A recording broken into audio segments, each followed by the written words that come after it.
So the title is HDK Solution to Avoid a Cardioplegic Reperfusion. It might be a little bit provocative, but I very hope that at the end of the lecture you may realize that using this solution means a shift of paradigm. Let us start with the first slide. What are the cardioplegia-related practical disadvantages? The Americans, not only the Americans, favor the topical cooling. The second one is the initiation of cardioplegia. To be honest, I know the ideal cardioplegia. That means 10 milliliters in 10 seconds and arrest the heart for 10 hours, safe arrest. That will not exist. Therefore, it is a disadvantage to apply the cardioplegic solution. But the most disadvantage is the multi-dose application every 10 or 40 minutes, up to 40 minutes. I had the chance to join during an operation the most famous pediatric cardiac surgeon, Pascal Rohe, and he reperfused every 10 minutes with blood cardioplegia. So, multi-dose application is a cardioplegic paradigm. And what does it mean? It means time wasting, inconvenient, and you never have thought about this, most probably. It is harmful. You see the question mark, and I will show you some data on this. Let's start with the pathobiochemistry of ischemia. Independent from this, you see after a certain period, a critical limit of 4 micromolar ATP will be reached. You see the red dotted line. There is no difference among these completely different types of solutions. And reduction of myocardial acidosis.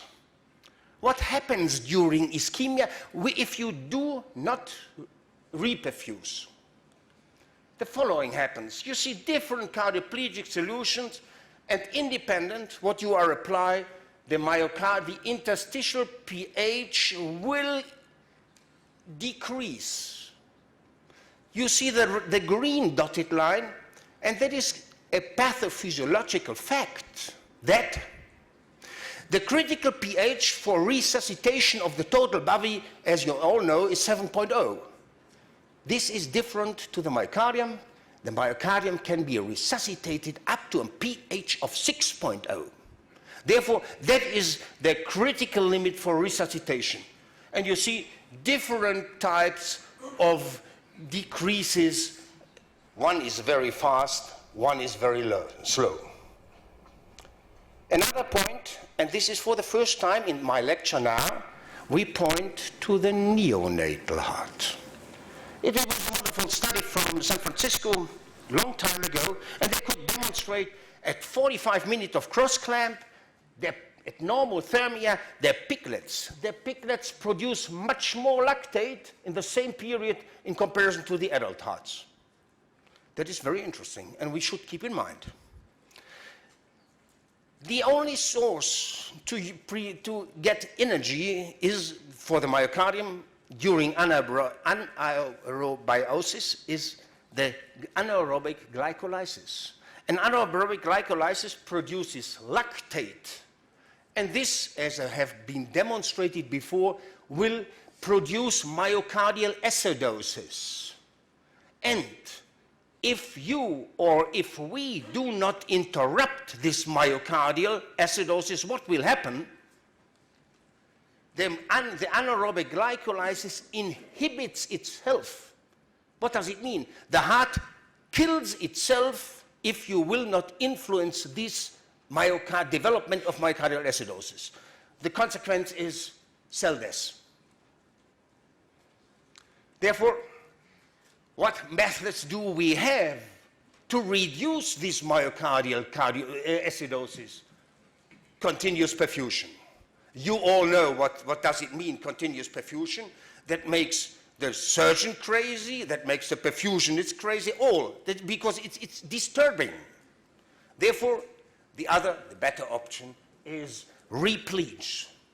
Repleage every 10, 20, 30, 40 minutes. So, if you prefer the antegrade perfusion, you should consider that there are some practical cons. The first is in minimally invasive cardiac surgery, or you have to interrupt the operative procedure. You have at a certain interval during Bentel-David procedure or arterial switch operation, you have unstable coronary ostia. And keep a thrown eye on this mitral valve repair. You have to replace the retractors, and this is time wasting. And finally, let's not forget the neonatal heart. If you prefer the retrograde perfusion, some say that is superior. Okay? First, risk of sinus injury. Nobody knows how often it happens. I tell you, it happens more often than it is published. Secondly, the malposition of the catheter happens. But the most important part is this. Only 70% of the coronary venous blood drains into the sinus. What does it mean? That means if you prefer the retrograde perfusion, you will not reach the total heart. And if I ask you now, if it has happened, most probably it has once or twice happened, you got into trouble. What part of the myocardium? The right ventricle. And there is a wonderful study a long time ago. They used video intensity in patients without coronary heart disease, valve patients. And you see if they prefer antegrade perfusion, there is the same video intensity in the left ventricle and the right ventricle. Now we have to look what happens with the retrograde perfusion, and they did the same experiment, same clinical investigations. You see a significant perfusion video demonstrated by video intensity of the right ventricle. And if it is too much, the ventricle failed. Now, if we look into literature, what happens if we use single or multi-dose cardioplegia in immature or neonatal hearts? And it is interesting. The literature always preferred mostly single dose. There's only one publication that have used multi-dose application. And looking to some functional parameters, they used 4-week rabbits, neonatal, and they used symptomasis solution, and topical cooling. There was no difference, but there was a significant difference if you apply multi-dose cardioplegia. This is the first but weak indication not to use repleage in neonatal, that means congenital hearts. It is a study from Sava. Neonatal hearts, only 2 days old, neonatal hearts, potassium cardioplegia, and they compared single perfusion for 2 hours or repleage every 20 minutes. And it is obvious, repleage concerning the morphological parameter is inferior. In the recent literature, now, very often, especially in the States, they favor Del Nido solution. This is now the solution for the problem. There was a study in Korea, and they used Del Nido solution, and you see rats every 40 minutes, and that is the result. The morphological scoring is not superior. Secondly, it is very interesting for me that he favors blood to clear 1 to 4, while Dr. Backberg has always favored 4 to 1. So this is a step forward towards the clear solution.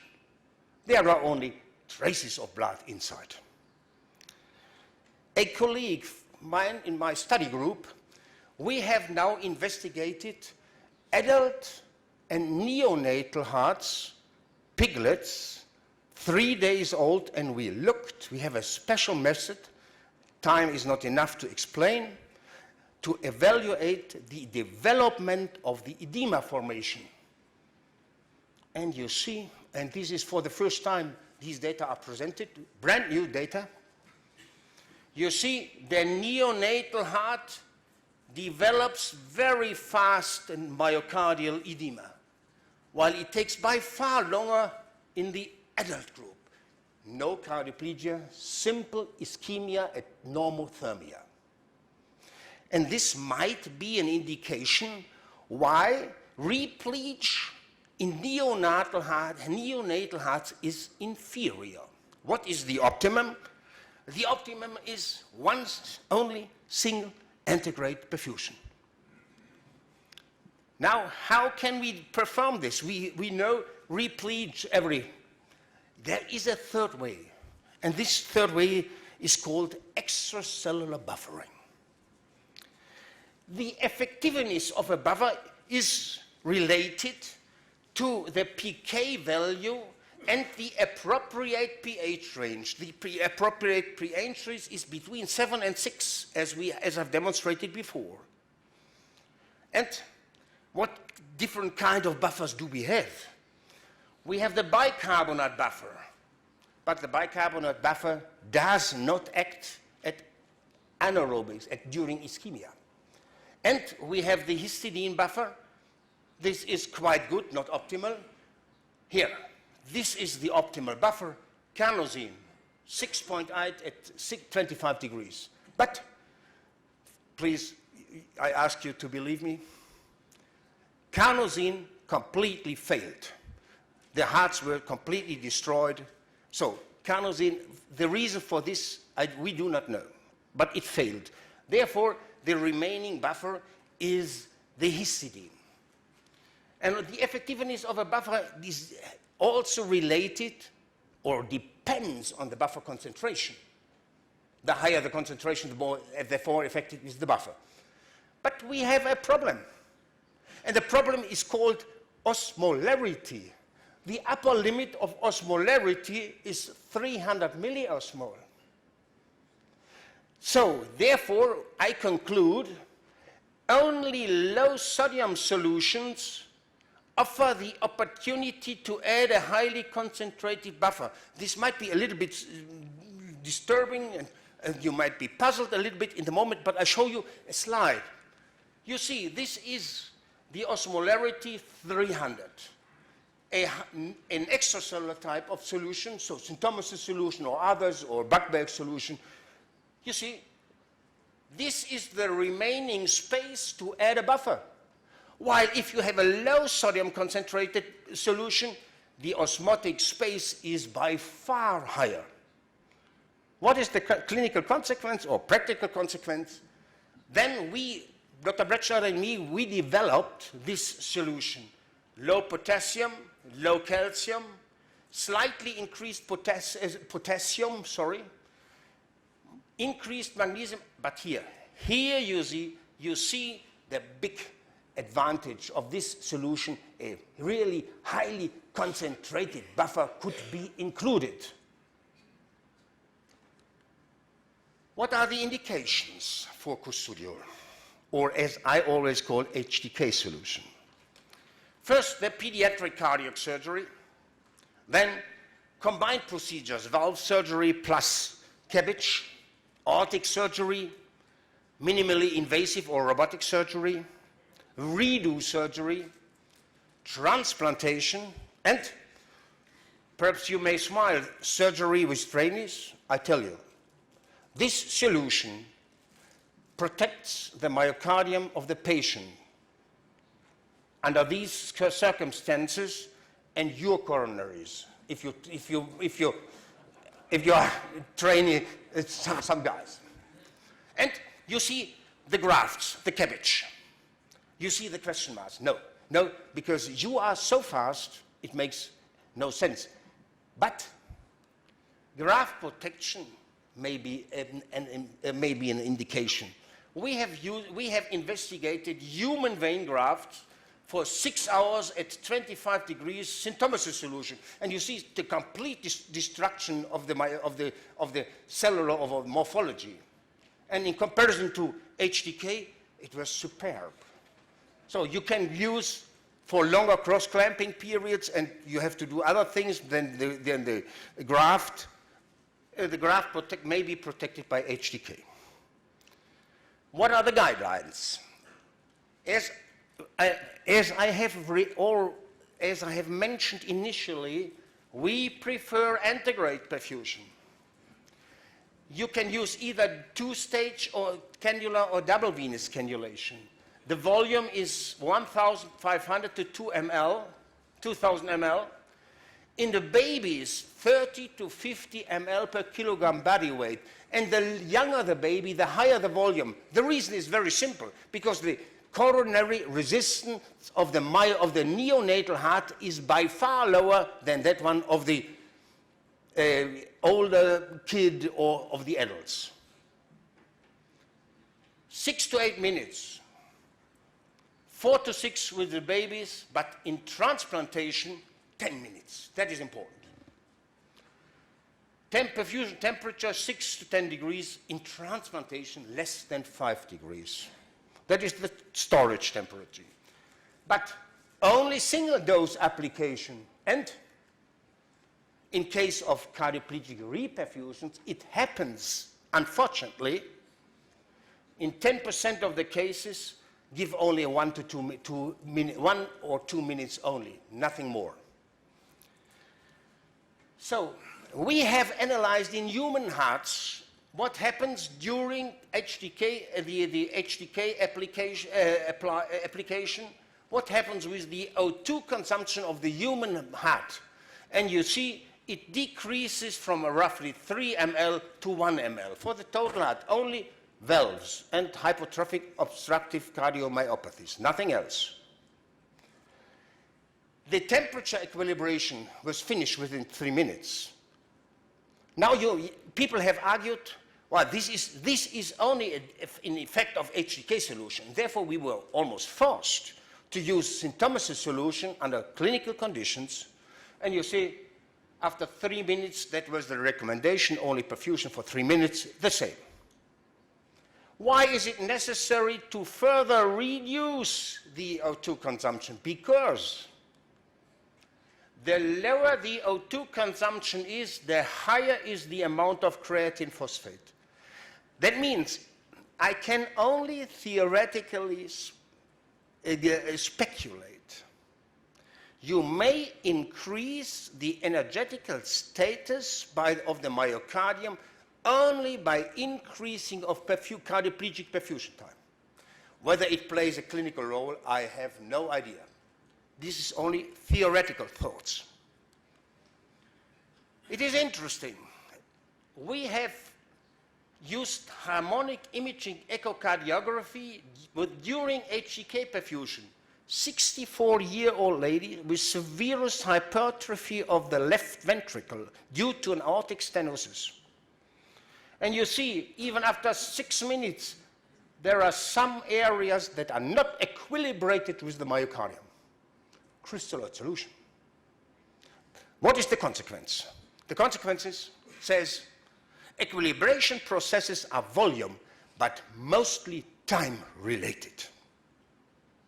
Now, let's go back to the repleach. You know these publication from Korea, Del Nido solution every 40 minutes, and they compared HDK every 40 minutes and no repleach. And that is the result. Again, the morphological protection is superior if you do not repleach. We have used in our unit a clinical trial. We looked cross-clamping and HDK, different cases. No cardioplegic redosing, and the result is, you see what happens after declamping. It took about 10 minutes until the lactate release was almost the same than the arterial concentration. So the recovery of metabolism happens very fast. Recently, a study in 8 arterial switch operations, 7 hours of age, these kids, and they used HDK solution. Ischemia lasted a little bit more than 1 hour, but the systemic lactate normalization happens within 10 to 12 hours. A study from Beijing. They compared symptomasis versus HDK solution. It is interesting that ischemic time was shorter in this group. You remember my first slide? It is time wasting. They repleached every 30 minutes for 3 minutes. They did none. And the result? Mortality was lower in this group, and the CK at the second day was significantly lower in the HDK group. A wonderful study from Bologna, Dr. Angeli, she compared blood cardioplegia versus HDK, and this is the result of troponin I loss in the HDK group. No repleach within almost 100 minutes, and that was the amount of volume being applied. Spontaneous defibrillation happened within 100%. And she could demonstrate that you can significantly reduce the time of cross-clamping if you have not to repleach. It is interesting that in America they hesitate. A study from 2013, they compared Del Nido and HDK solution. You see, almost the same. The question is remaining, why do they not avoid repleach? Because it is a shift of paradigm. That is the problem. What is the situation in Germany? In pediatrics, you see more than 60% prefer HDK solution, and the second one is symptomasis solution. Buckberg or Calafiori plays no significant role. A study being published last year in Florida, mitral valve surgery plus CABG, 159 patients versus 231. And HDK was only given by single dose.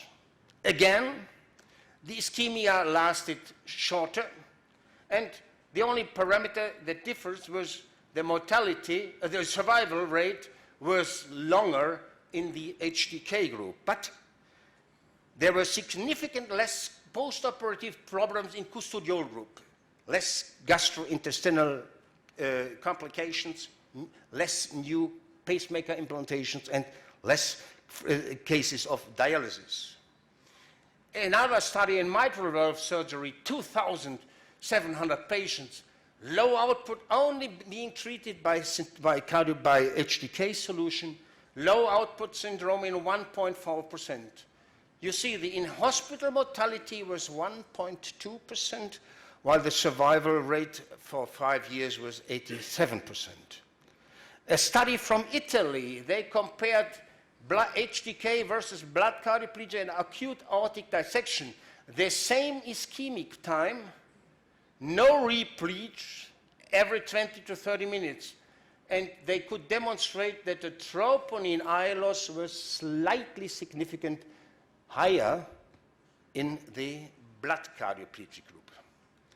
There was a comparative, prospective randomized study in Norway, and they could demonstrate that more often ventricular fibrillation after declamping happens in the HDK group. This is the first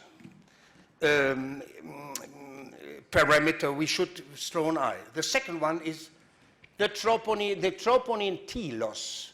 They concluded the higher, two different papers, this belongs to the Norwegian study, the longer the cross-clamp time, the higher is the troponin T loss. It is could be significantly demonstrated. Ladies and gentlemen, And this is not the fact with blood cardioplegia.